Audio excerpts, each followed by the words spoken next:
Karachi Karsaz gas परिकैन में मामला तय पा गए, जहां बहक होने वाले बाप बेटी के लवाहिकीन ने मुलजिमा को मुआफ कर दिया।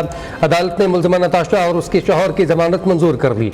जहां बहक इमरान आरिफ और आमना आरिफ के वरसा की जानब से सिटी कोर्ट में हलफनामा जमा करवा दिया गया। मुलजिमान की 1-1 लाख रुपए के एवज जमानत मंजूर की गई।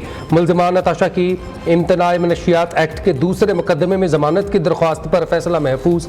दरख्वास्त जमानत पर फैसला 9 सितंबर को सुनाया जाएगा।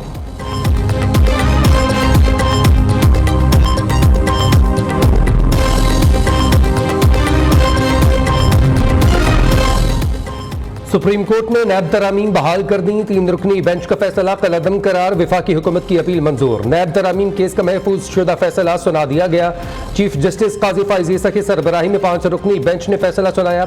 सुप्रीम कोर्ट का फैसला 5-0 से दिया गया। फैसले में कहा गया, बानी पीटीआई साबित नहीं कर सके कि नैब तरामीम गैर आईनी है। बेंच में justice Jamal Khan Mandokhail, justice Aminuddin, justice Athar Minallah और जस्टिस हसन अजहर रिजवी शामिल थे।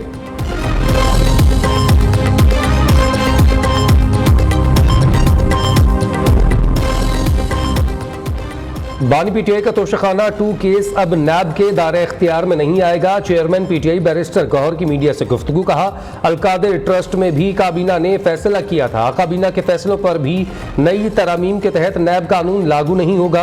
अलकादिर ट्रस्ट केस भी अब नैब के दायरे इख्तियार में नहीं रहेगा।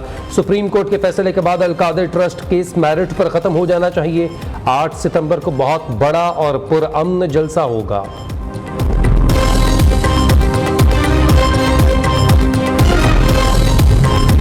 कौमी असम्बली का इजलास इंतखाबात तरमीमी बिल 2024 के सरत राय से मंजूर। अपोजिशन की जानिब से बिल की शदीद मुखालिफत। वज़ीर कानून आज़म नज़ीर तारड़ ने बिल की मंजूर करने की तहरीक पेश की। सेनेट पहले ही इंतखाबात तरमीमी बिल 2024 मंजूर कर चुकी है।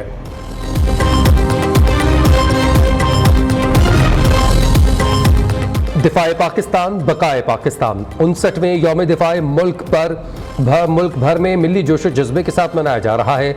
शहर शहर तकरीबात का इनकाद 6 सितंबर 1965 की जंग में दुश्मन भारत के अज़ाइम खाक में मिला दिए गए। पाक अफवाज के बहादुर जवानों ने दुश्मन को हर मैदान में शिकस्त दी। दिफाए वतन के लिए जानों का नजराना देने वालों और गाजियों को कौम का सलाम।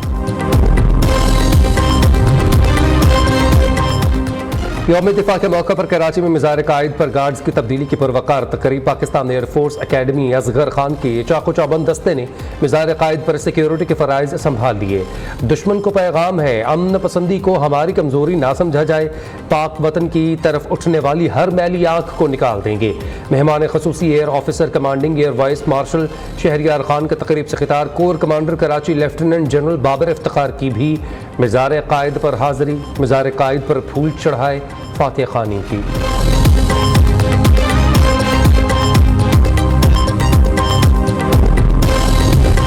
यौम दिफा के मौके पर मुल्तान गैरिजन में यादगार शहदा पर पुरवकार तकरीब। Corps commander Multan lieutenant general Akhtar Nawaz Satti हलाली इम्तियाज़ मिलिट्री की हाज़िरी। फूल रखे, शहदा के बुलंद दर्जात के लिए दुआ की।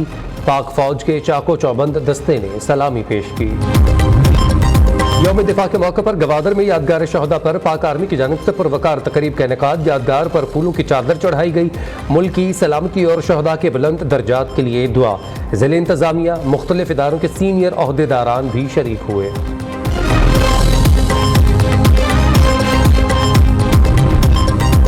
कराची में फिर फिरका वाराना फसाद फैलाने की कोशिश की गई। दुश्मन ताकतें सामने नहीं आती, वार भी करती हैं। अल्लाह हमें दुश्मनों की साजिशों से महफूज रखे। गवर्नर सिंध का इमरान टेसोरी की मीडिया से गुफ्तगू। कहा, शहदा की कुर्बानियों को रायगा नहीं जाने देंगे। हम मिल कर मुल्क को मुआशी बहरान से निकालेंगे।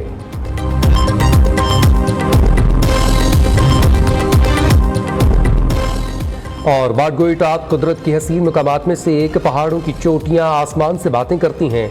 अपर दीर और सवात को मिलाने वाले कच्चे रास्ते पर वाक़े बाडगोई टॉप मुस्तकबिल में सयाहत के हवाले से अहम मुकाम होगा।